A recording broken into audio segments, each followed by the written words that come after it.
Salut à tous, c'est Elsine et bienvenue sur Frel. En 2013, Google se lance dans la fabrication de lunettes. Non, en fait il ne s'agit pas de ça, mais de ça. Ce ne sont pas des lunettes comme on les connaît, mais plutôt ce qui vient après. Google s'appuie sur la promesse de remplacer le smartphone et de libérer l'humanité de sa dépendance au smartphone. Un appareil que vous portez au quotidien pour embarquer une caméra, un micro et une intelligence artificielle. L'objectif est de reproduire un smartphone mais sans les composants qui nous rendent dépendants. Pas d'écran, pas d'interface à swiper pendant des heures, pas d'informations visuelles, presque pas d'application, uniquement de l'information. Vous avez donc la possibilité de consulter vos mails, vos messages et de recevoir des appels juste en le lui faisant savoir. Google Glass n'est pas une extension de votre smartphone, il a été conçu pour le remplacer. Avant même sa sortie, le Google Glass est classé parmi les meilleures inventions de cette année-là. Google croit que sa technologie peut mettre fin aux interfaces visuelles pour nous libérer de notre dépendance aux écrans. Le problème est qu'à cette époque, Google veut remplacer une technologie qui fait ses premiers pas et qui n'est pas encore totalement disponible pour le grand public par une autre qui le sera encore moins. Toute création n'est pas une innovation et toute innovation ne conduit pas à une révolution. Et c'est là le problème de l'innovation. Google voit clair et peut prédire l'impact qu'aura le smartphone dans les années à venir. Sauf qu'un peu trop en avance sur le temps, ils finissent par enterrer le Google Glass dans ce qu'ils ont appelé cimetière Google en 2015.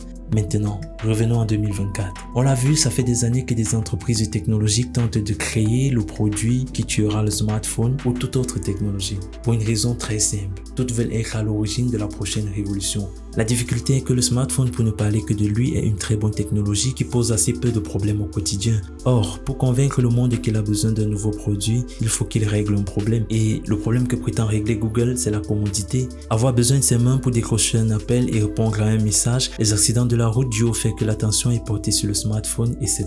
Ils ont fait du smartphone un ennemi qui aspire notre âme et dont on doit se passer au plus vite. Pour rendre le produit utilisable, ils n'ont pas eu d'autre choix que d'admettre que nous avons besoin d'interfaces. À l'instant où ils conçoivent une interface, ils montrent que le fantasme n'est pas réalisable. Dans la quête d'élimination radicale d'écran, ils finissent par proposer une solution boiteuse qui nous pousse à la regretter. Ils finissent par être coincés entre un futur encore inaccessible et un passé révolu. Croyez-moi ou non, personne ne préférera ça à un smartphone.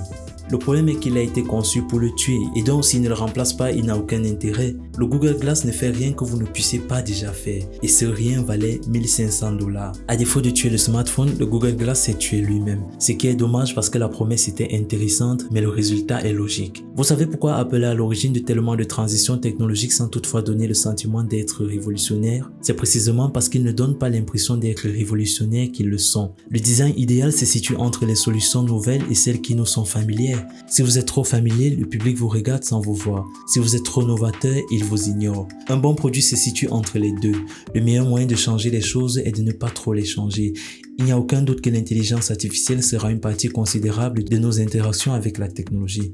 Combien est-ce que Meta justifie une caméra et une intelligence artificielle que vous portez constamment sur vous, avec un produit que vous utilisez déjà, des lunettes de soleil? Google a pensé, mais un peu trop tôt, à un moment où le grand public ne s'y intéressait pas du tout. Apple ne commercialise pas le Vision Pro comme étant un produit fondamentalement nouveau, il le vend comme étant un ordinateur spatial, avec les mêmes interfaces, les mêmes usages principaux, les mêmes règles, les mêmes codes. Le Vision Pro est un Mac, mais dont l'écran est infini. Si je dois attribuer une qualité au travail de Google, c'est qu'il posait déjà une question fondamentale sur notre avenir. Doit-on remplacer le smartphone par encore plus de technologie ou devrait-on en profiter pour réduire sa présence et nous réapproprier la nôtre? Sauf que c'est un faux dilemme. Chaque époque produit ses malades. Et peut-être que le smartphone n'est pas souhaitable pour la société, mais il est souhaité par la société.